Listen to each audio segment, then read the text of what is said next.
Hey everybody, hope you're having a good day today. I'm playing with titles. I'm trying to find a title that will bring more people into my site. So I was calling the old guy in Sweet Home, Oregon. I think I'm gonna try something along the lines of stroke and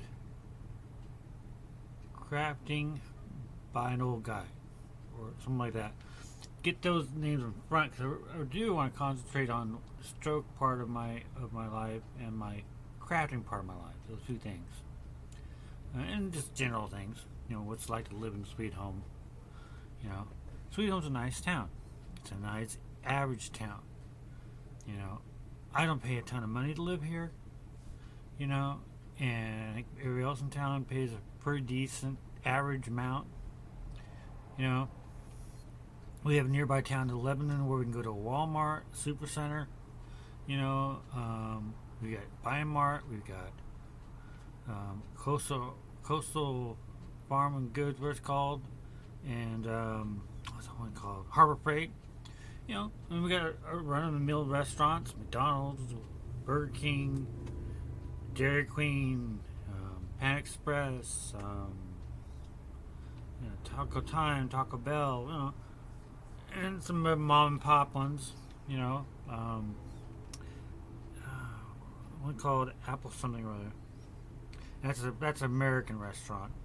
And then we also got Ixtapa, which is kind of slight upscale Mexican place to go. You know, so we got in Safeway, both here in Sweet Home and Lebanon both have Safeways. That's where I get my pharmacy is, where I get my pills.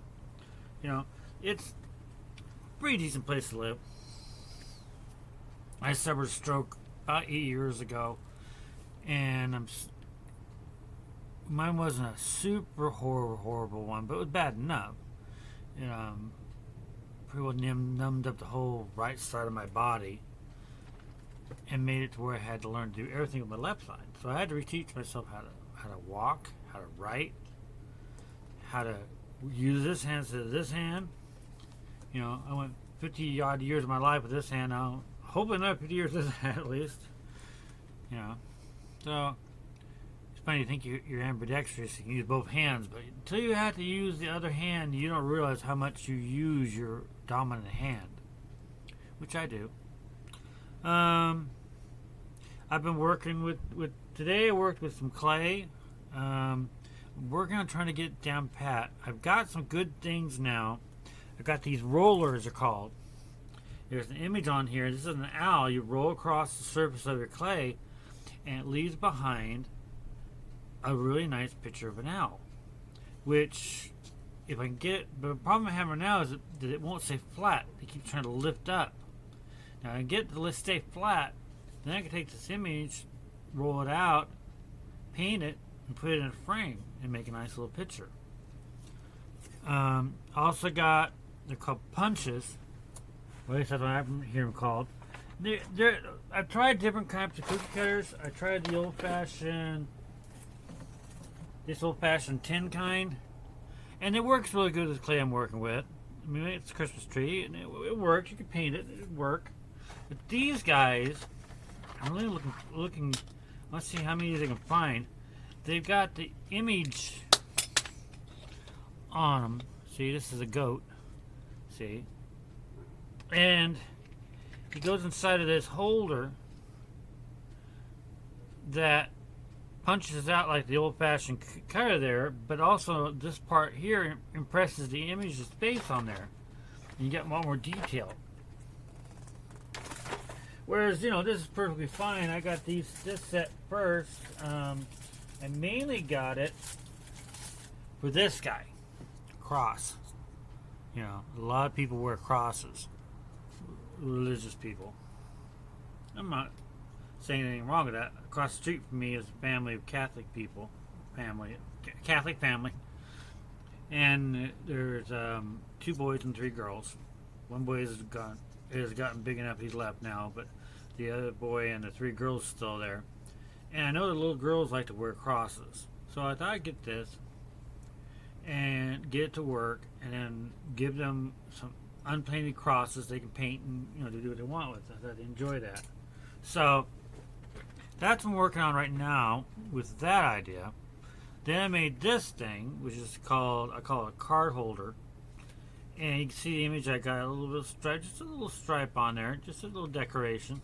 But it opens up like that, and then you can take a card, which of course I don't have one on my desk, but say this is a card, piece of wood, but it just goes right in there. Close the latch. It's getting in the way, and your card's secure.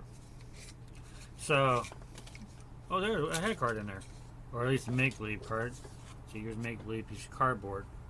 It drops right in there. Close shut, and it's secure. I got a string I can attach it to my pants so it won't come loose or leave behind. I created this as a result.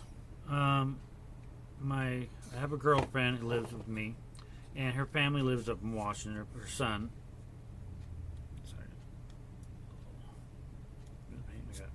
But he invited us up to spend a couple days with him at Christmas time, and he even got us a hotel room. Well, when we got done, we got a car. We were going over to his house and sit for a little bit. I couldn't find my wallet. I couldn't find the satchel my wallet carries in, which is this guy. I thought this was a great invention. Your wallet goes in here, your phone, goes in here, your house key, all of that nicely tucked away in this nice little bag. Until you lose it. Then you realize that somebody picks up this little satchel or bag, whatever.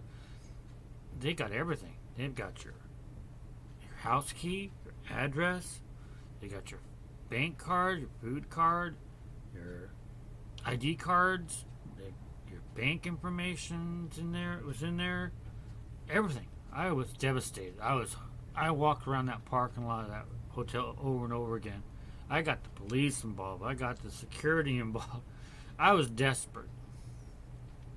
My girlfriend went. I asked her if she'd go back and check the room one more time. She came back, and the lady cleaning the room had just finished, and she had the bag. She found it on the bed. Oh, such a sense of relief. And a lesson. Now if I go into a store anywhere, I take just this with what I need. Like if I go to Walmart, I'll need my food card and my bank card. They go in here. If I go into a regular store, I just put my bank card in here. Put it in my pocket. That's all I need. I don't need all the rest of that stuff. It goes back, stays in the glove box of the car, secure until I need it. And I used it before I painted it. I just put a bare model, this, an unpainted model like this one here. I just toss it in my pocket, and it worked fine. It worked good, and I learned a lesson. Let's say, so, if you're a person who has a stroke, strokes are funny. Most people don't really give strokes much of a handshake. I mean, there's drives for cancer people, there's drives for people who have heart attacks, there's drives, all the other ailments in this world, there's a lot about it. But strokes, they just give you a sad look. Like, oh, he's a poor person. But they don't do anything for you. You don't go out of their way to promote things or provide services for stroke people. You're just a poor person. Most people are opposite ends of the scale. If you survive a stroke, it's a mild one, you relearn everything. You have to relearn and go back being normal again. Excuse me. People don't even know you had a stroke. The other end of it, you die. You have a massive stroke, your body shuts down, you die. The ones in between, like myself, had to learn how to survive with it. And it makes you feel old. I didn't feel old till I got my stroke. I was 50-something, mid-50s. And which I'm told was fairly young for a stroke, but it set down my career. I was a security guard. I couldn't do that anymore. Not effectively. I mean, yeah, I could sit behind a desk and check people in and out of the building all day. I suppose I could. If I ever got to the point where I need lots of money, I'd do that. But I'd have somebody drive me there. I can't drive. Could, but I don't want to because I don't want to hurt anybody. You know, I think it's kind of arrogant or self-centered if you go back to driving and you can't 100% guarantee you're safe. I mean, I can't feel the side of my body at 100%. This is the one the side of the body that pushes the gas pedal. I could be pushing it all the way down. I would barely know it. I could forget real easy. You know, and even if I did drive, I drive myself nutty. I'm worrying about it all day, all the time. Yeah, drive my blood pressure up, which my stroke was caused by blood pressure. Not a bad reason not to do it. So anyway, yeah. So if I worked, I'd have to find some way to get there. I have a bus service here. Maybe I could take a bus so